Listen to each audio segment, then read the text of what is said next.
I guess he's just obsessed with me. No. Next, Joy's going to say she's never heard of carbs. Seriously, her denial of knowing me is as believable as her red hair. But obsession? I mean, come on, Joy. Where would you even get that idea? Like Joy Behar's face, it's looking worse and worse by the day. More full of crap than Joy Behar after a night of scotch and Taco Bell. Her being named Joy is like me being named ugly. Joy wasn't there on the show. Apparently Mondays are her days off when she feeds in the pasture. It now smells like a humid day inside Joy Behar's moo-moo. The motives stink worse than Joy Behar's jog bra.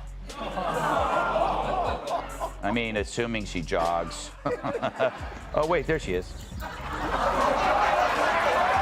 When Greg Gutfeld turned his attention to Joy Behar. What began as just another heated political discussion quickly transformed into one of the most talked about clashes on live television. Joy had once again labeled young Republicans as dumb, tossing their names into the air as if she was listing punchlines instead of people. Her words dripped with arrogance, and she seemed confident no one would dare to push back on her sweeping claims. But then came Greg Gutfeld, armed not with rage, but with razor-sharp wit, and a grin that screamed he was ready for battle. This wasn't going to be a polite disagreement. This was about to become a demolition in real time. As Joy tried to paint conservatives as ignorant and backwards, Gutfeld leaned forward, calm and deliberate. He didn't need to raise his voice. His words alone cut sharper than any shout ever could. In tonight's View on the View, here's Joy Behar calling young Republicans dumb. This business about the aging that keeps coming up and talking about the young generation. The young generation of Republicans are dumb. You've got that Vivek Ramaswamy. You've got Marjorie Taylor Greene. You've got, wait a second, Lauren Bubblehead, Matt Gaetz. But you have all these people who went along with the insurrection, who believe that Trump won. Oh, Marjorie's out there. Oh, Trump won by a landslide. They're liars, and they are the new generation of the Republican Party. Joy sure loves running her mouth. She should, but she should. It's the only running she does. Dumb, he repeated with mocking disbelief. You mean the people who build businesses, raise families, and keep towns alive while you sit in a studio calling them names? The audience gasped and then roared with laughter. It was the kind of comeback that left no room for Joy to hide. Joy shifted uncomfortably in her chair, but she wasn't about to back down. She fired off insults like confetti at a parade, mocking names like Marjorie Taylor Greene and Matt Gaetz, trying to turn them into punchlines. But Gutfeld wasn't laughing. He was sharpening his counterattack. Instead of throwing insults back, Greg dismantled her logic piece by piece.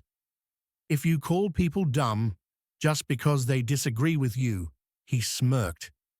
Maybe the real ignorance is pretending your echo chamber is the whole world. The audience clapped so loudly, Joy had to pause before regaining her composure. Joy, clearly irritated, doubled down on her rant. She waved her hands, rolling her eyes as if dismissing an entire generation with one sweeping gesture. But the more she ranted, the calmer and more devastating Gutfeld's responses became. He painted vivid pictures of Joy trying to survive in the real world outside her comfortable bubble. Imagine Joy at a town hall meeting, he teased, trying to talk about oat milk and kombucha while people are asking about school budgets, diesel prices, and rising food costs. The studio erupted with laughter. Joy's face tightened. The joke stung. She wasn't laughing anymore, and her voice began to rise as if sheer volume could erase the damage. But Gutfeld wasn't finished. He was just getting started. She's probably been put in there because, according to Donald Trump, she's a 10. You know that's what it is. I noticed Jesse was a 7. Joy Behar calls her a 10. I mean, how dare she objectify a woman with a sexist rating system? But it's such a typical thing from a 1.5. Did you watch the whole thing or just the parts that I sent you? I watched it. Obviously, just the parts that you said. Did I watch a whole episode of The View? No woman can do that unless you're stupid. But I have a job. Here's the thing. How can they call themselves progressives when they keep saying that nothing has progressed? Then it's on them. Right. I just wish I could have, what I would have watched if I could, would have been Joy Behar watching that. Yes. And being like, I totally made the right call. Like, it was not an accident that they had him there on her day off. Yeah. He compared her predictable outbursts to slogans you could slap on a t-shirt sold in a trendy coffee shop. It's not clever, he added with a smirk. It's boring. The word boring echoed in the studio like a slap, short, sharp, and impossible to ignore. As the crowd cheered, Joy tried to regain ground by insisting conservatives were dragging the country backward. But Greg was quick with the counterpunch. If lowering, crime, improving schools, and balancing budgets is going backward, then maybe you should try it sometime. The eruption of applause made Joy visibly flustered. The tension grew so thick that every eye in the studio was locked on the unfolding drama. Joy's trademark smirk was slipping, her patience thinning. But Greg's confidence only grew stronger. He knew he had her cornered, and he wasn't letting up. Then came the hypothetical that sealed the deal. Greg imagined Joy debating a mechanic, a farmer, or a homeschooling mother. Would you still call them dumb to their faces? He asked with piercing sarcasm. The silence in the room was deafening. Joy had no answer. Her only weapon was mockery. And Greg exposed it for what it was, an attempt to dodge real conversations with cheap insults. He compared it to playing dodgeball against ghosts, swinging wildly, hitting nothing. The studio audience laughed harder than ever before.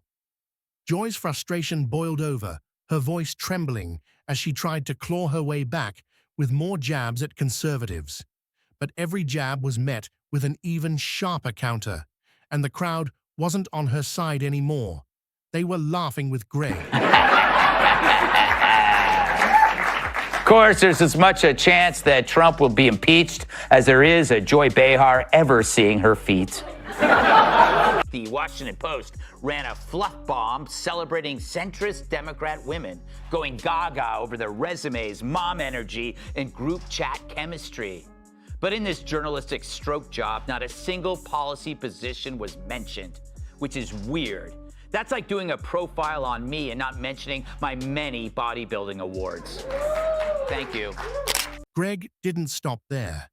He imagined Joy starring in a new show called Joy Meets Reality, where she would have to survive in conservative towns without her studio applause. Try attending a high school football game without a snide comment, he joked, leaving the audience in stitches. At this point, Joy's face was flushed, her body language screaming defeat. She leaned back, arms crossed, trying to look unfazed, but the camera caught every flicker of irritation. She was unraveling live, and Greg knew it. The energy in the studio was electric. Half the audience was laughing, the other half stunned at the sheer boldness of Greg's dismantling. What began as Joy's rant had turned into her unraveling, one punchline at a time.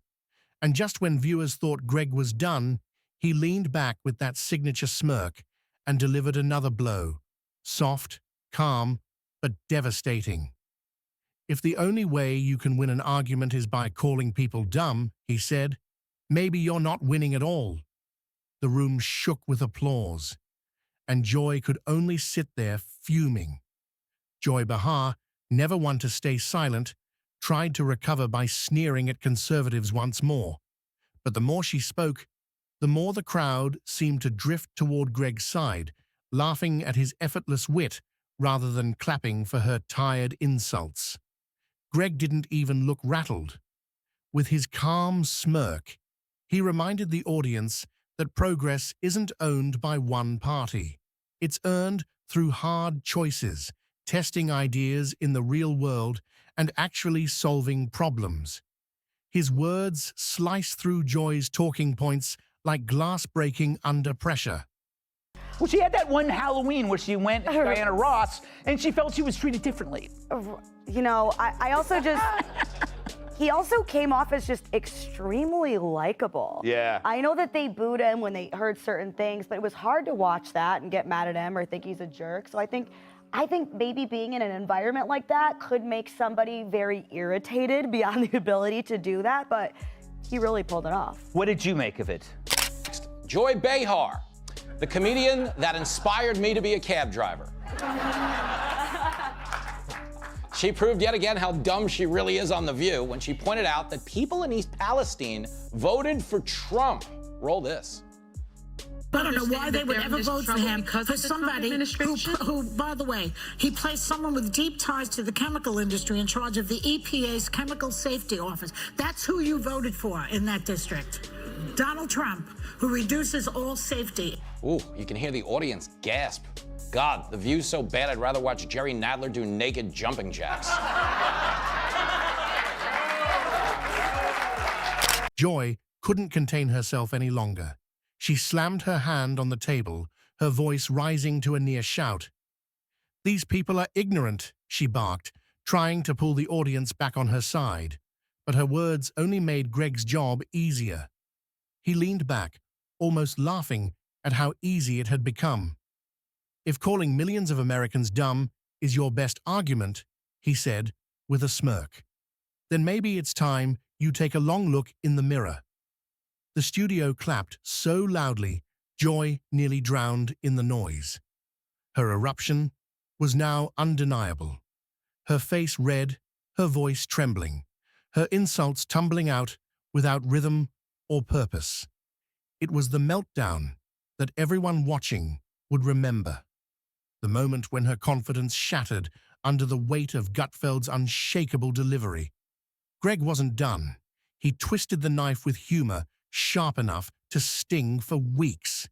He joked about Joy walking into a hardware store asking for solar-powered air fresheners, only to be shown the propane aisle. The crowd laughed so hard that even the camera operators could barely keep steady. Joy's rage grew louder. She accused conservatives of living in the past and dragging society backward. But Greg silenced her with one brutal line.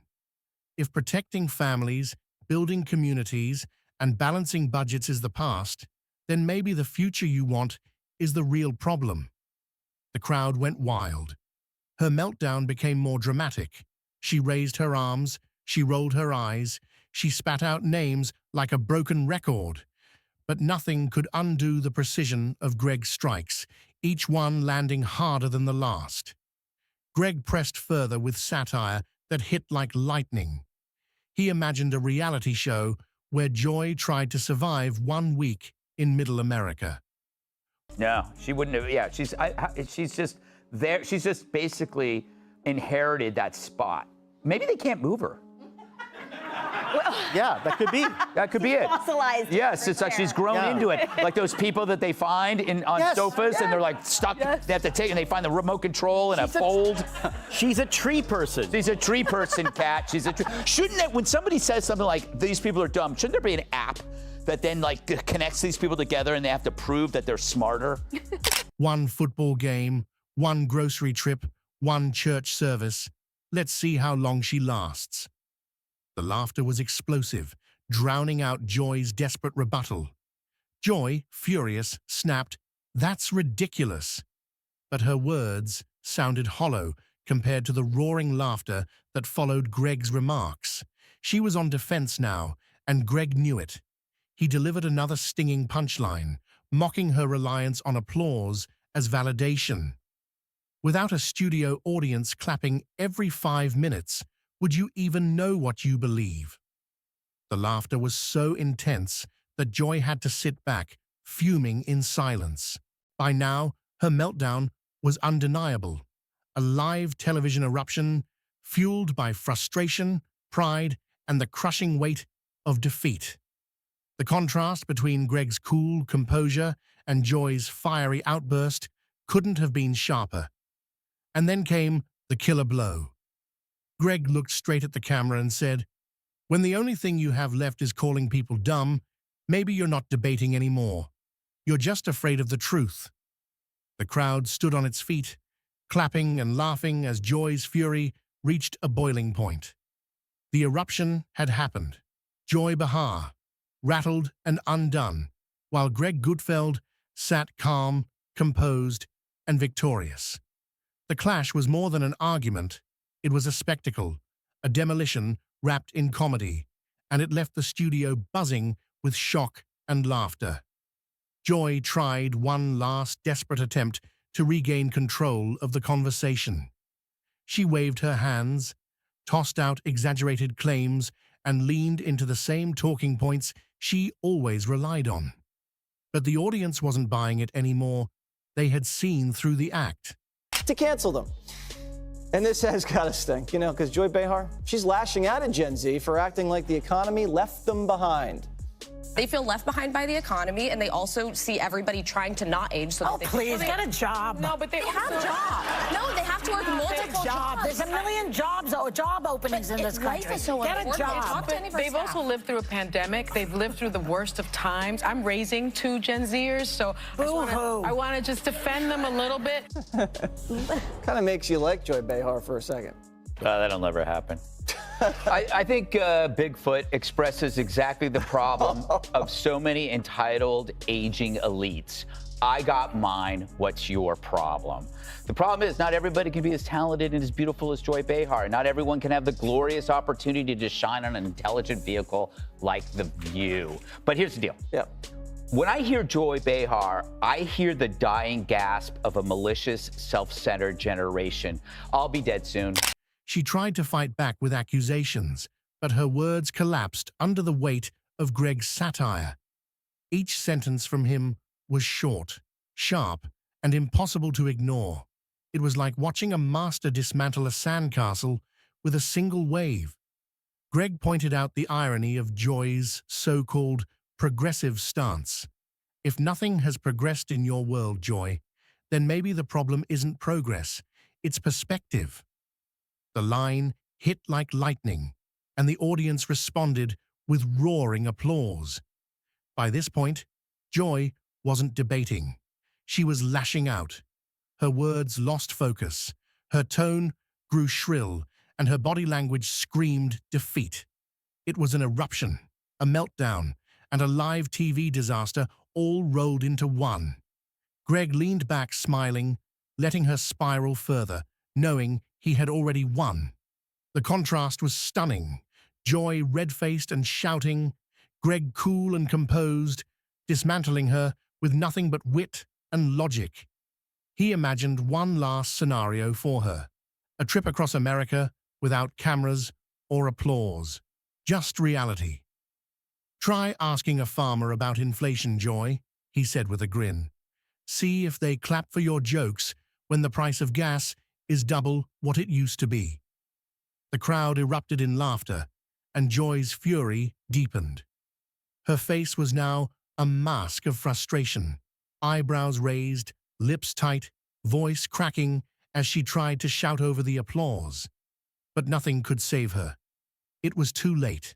She's on The View. Save it, dude. She's on The View. Totally. Together, they can't get 10 brain cells together. Thank you. Oh, That's God, she's an idiot clown in a fright wig. I think, Rob. Rob. Yes? Yes. Look, I don't have a problem with anybody calling anybody dumb. Really? No. Oh, okay. By the way, I say worse things. Kennedy, you talked about Joy and the nonsense that she'd said before. Absolutely. I think on this show. Certainly, Greg. If not, I'm not going to show. shy away from this. No, you're not. We literally talk about anything else. No. No, I'm kidding. No. The View, by the way, we have to say thank you to The View for providing us with It was a slow weekend for news, right? I had to do war. So The View just gave us like so much. Did you see it was on Fox all the time? It's like the Fox News went to the View buffet and just started scooping out, going back for more. Greg sealed the moment with a mic drop line. If the only argument left is insults, then maybe the only person proving ignorance is you. The studio went wild, clapping, laughing, and cheering as Joy sat there stunned. She tried to fire back, but the eruption had already burned out. Her words landed flat, her anger had nowhere to go, and Greg's composure overshadowed every desperate jab. The balance of power had shifted completely. The clip was destined to go viral. Joy Behar, red-faced and furious, while Greg Gutfeld coolly dismantled her arguments with humor that felt more like a masterclass than a debate. It wasn't just a clash, it was a public undoing. Greg didn't need to scream, didn't need to rage. He won by exposing the hollow core of Joy's insults. His calm smirk told the entire story. The battle was over, and he had won with ease. The eruption of applause grew louder as Joy sank back into her chair, defeated. She had walked into the exchange with confidence, but she walked out having been dismantled piece by piece, her arguments in ruins. In the end, Greg Gutfeld didn't just destroy Joy Behar on live television, he exposed the weakness of her playbook, the emptiness of her insults, and the fragility of her performance. The moment was unforgettable, a viral clash that would live on as one of the most savage takedowns in talk show history.